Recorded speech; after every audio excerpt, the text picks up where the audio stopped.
আমার পুরো নেপাল যাত্রার শীর্ষ তালিকার স্থান ছিল লুম্বিনী অথবা সরাংকোট থেকে ভোরে অন্নপূর্ণায় সূর্যোদয় দেখা।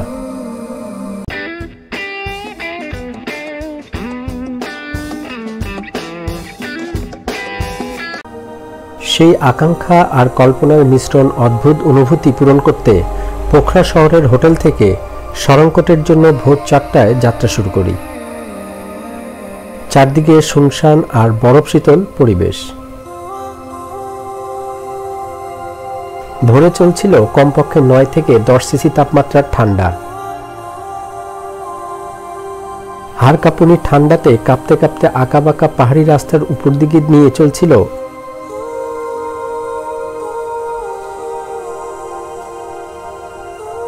অনেকগুলো পাহাড়ি সিঁড়ি বেয়ে পৌঁছে গেলাম আমাদের ভিউ পয়েন্টে।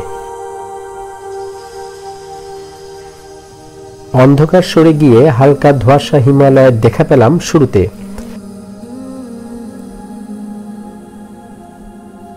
কিছুটা কুয়াশা, মেঘের সাদা ও নীলাভ সাদা অনেকগুলো রঙের দেখা মিলল অল্প সময়ের ব্যবধানে।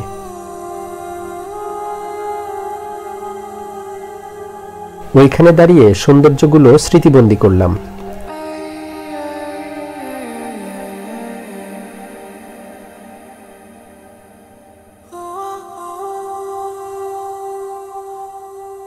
সেদিনের আবহাওয়া ছিল সম্পূর্ণ পরিষ্কার।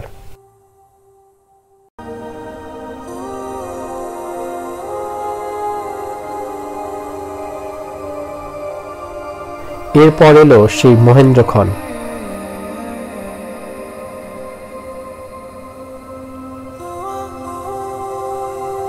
এক পাহাড়ের নিচে সূর্যমামা যখন আবির্ভূত, তখন তার আগমনের বার্তা পেলাম বিপরীতের দিকে আরেক পাহাড়ের চূড়ায়।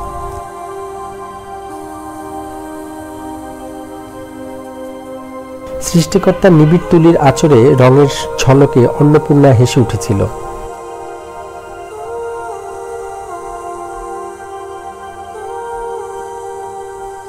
সূর্যের বর্ণিল আলোয় শৃঙ্গরাজদের রং বদল খেলায় সকলে নির্বাক দর্শক হয়ে যান।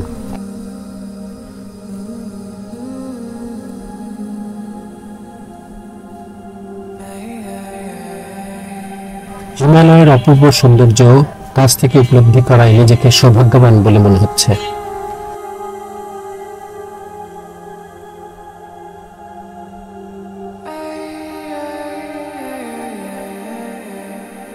এমন দৃশ্য মোবাইল হাতে নিয়ে ক্যামেরাবন্দি করতে ব্যস্ত আমি সহ সকল দর্শনার্থীরা।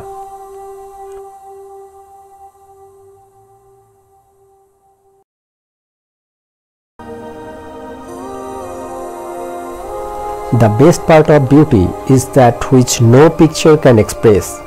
ফ্রান্সিস বেকনের এই উক্তি বোধহয় এই দৃশ্যের জন্যই।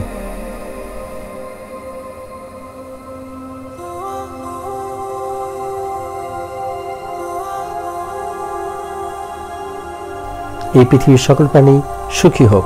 Bye bye.